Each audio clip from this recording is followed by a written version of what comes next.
Hi, I'm Vicki Zambito from our communications team, and today I'm here with VP of Product Management, Sarah Peltier. Hi, Sarah. Hi, Vicki. Nice to see you today. Nice to see you as well. Now, first off, where are you on camera from right now? So I live in Colorado, just in between Denver and Boulder, and I look out past my laptop screen at a beautiful view of the Flatirons Mountains. Great. What's the weather like there today? Today it is actually quite chilly and we got some snow, but pro tip, in Colorado, on the Front Range where I am, it all melts the next day. So we get the benefits of snow and then it's all gone the next day. There's probably a lot of great companies that operate out of the Denver, Boulder area, but you chose to come work at Vector. What attracted you to Vector? Great question. My last job, I was head of product for a suite of products that was all focused on serving chief ethics and compliance officers. And the mission of ethics and compliance really spoke to me in helping make sure that employees and customers are all being looked after and taken care of and provided with what they need to have a safe, transparent working environment. And so when I was looking for my next role, the mission here at Vector is very similar, is helping make sure that our employees are able to do their job safer, smarter, better. So what does a VP of product management do on a daily basis? There's a lot of Zoom calls involved, Vicki. A lot of Zoom calls. Yeah. So I get to help understand customer problems and work with the team to translate those into decisions about what problems we're going to solve. So the choice of what we're going to invest in from an engineering perspective and how we're going to solve them. And then be able to work with our product marketing folks to make sure that how we talk about the new solutions that we're building is going to make the biggest impact to both sales and our CX org. Have you always been in product management, or what were some of your first jobs? So I, after college, went into management consulting for a little bit of time and then realized that product management was where my heart was. So I've done about 20 plus years of product management. But my first job was at a Subway sandwich establishment.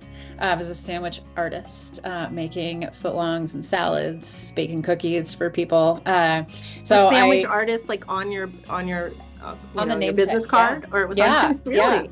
So I did some time in food service, and then I also worked at the photo development shop that was in the mall, which those don't really exist very much anymore, but I got to run the machine that printed out the pictures. And then also I was the person who would do the family portraits. So you'd bring your kids into the studio and all stand a little bunch and have your portraits taken and produced. So I did a lot of time in customer service before I transitioned into a professional career track after going to school. Yeah. Is photography one of your hobbies still, or what are your hobbies today?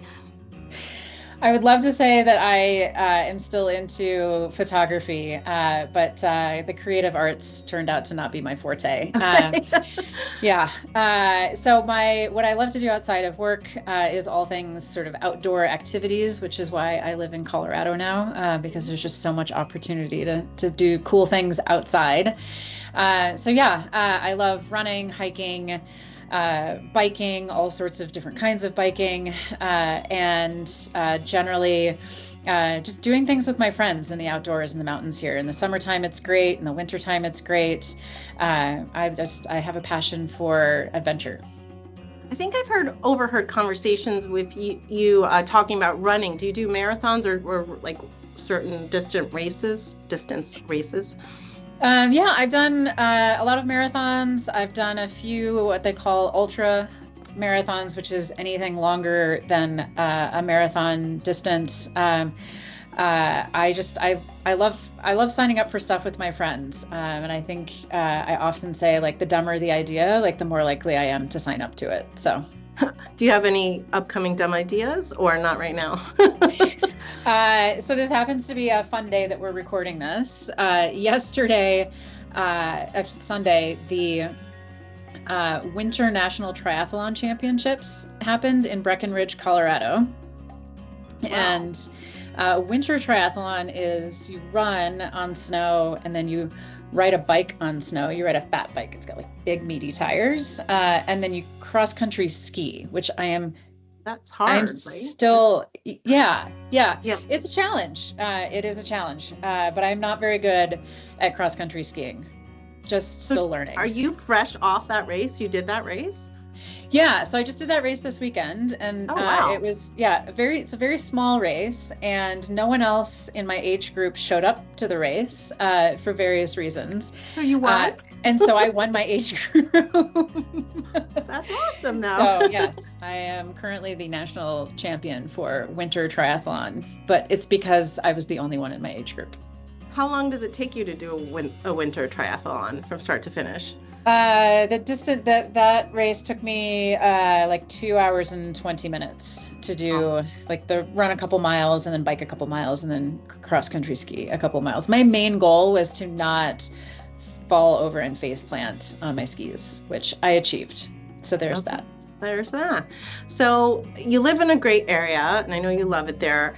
What's your favorite restaurant where you live, and what meal do you get there? Do you have one? Yeah, so I'm vegetarian. I have been vegetarian since I was 12. So I tend to not have great restaurant answers for people. Okay. Yeah. So you don't have a favorite vegetarian restaurant?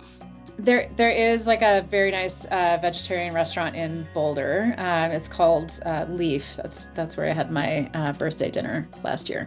So what made you want to become a vegetarian at 12? It's kind of a lofty goal for a 12-year-old. There is a story behind that, which is a little bit of a strange story, which I can tell here. So when I was 12, the short version is I accidentally stepped on a chipmunk, little small guy. Gosh. I know. And it was sort of traumatizing for me. So, yeah. So you're making up for that accident. I just, it sort of changed the wiring in my brain, and like, I can't reconcile sort of, an animal, a little sad little animal, and like eating the animal. So there's lots of reasons that people choose to be vegetarian, environmental, animal, animal rights related. And for me, it's just like a very personal thing that happened. It's a weird story. You'll never hear it from anybody else. Well, thank you for sharing it. What do you think you'd be doing if you were not doing product management? I would be out riding my bike. Like professionally? No, I don't know if anyone would pay me to ride my bike. But I don't know what else I would do outside of being a product manager that I've done for so many years. Just your love. Okay. Well, so now I've gotten to our lightning round of this or that questions. So I'm gonna go through these choices and give you two choices, and I just need you to choose one, like right off, whatever your gut's telling you. Don't overthink it. Okay, so are you ready? Yeah. All right. Playlists or podcasts? Podcasts. Fruits or vegetables? Oh, that's a hard, being a vegetarian, that's asking a lot. I'm going to go with vegetables. Okay. New clothes or new shoes? New clothes. Unicorn or dragon? Dragon. Family movie night or family game night? Family game night. Scrabble and bananagrams are my jam. Ooh, bananagrams. Mm-hmm. First time I've heard that one. Okay. History or science? History. Window or aisle seat? Absolutely window. I get motion sick, so would love to tell you, not on this recording, but some fun stories of plane rides that have gone very, very poorly for me. Window seat, absolutely. I'll follow up with you on that. Brooks or New Balance? Brooks. Truth or dare? Dare. Cats or dogs? Dogs. No, cats. Oh, look at you. What made you change the decision right there? So my husband is a dog person, and so we have a dog, but I am a cat person at heart. Oh, but you don't have a cat. I want a cat, but my current dog would not do well with the cat. Be open to that. Yeah, let's just say it that way. Well, you're the second person in a row to choose cat, but almost everyone before that chose dog, like everyone who's done this interview. So maybe we're on a roll. Maybe we'll just get more cat people from here on out.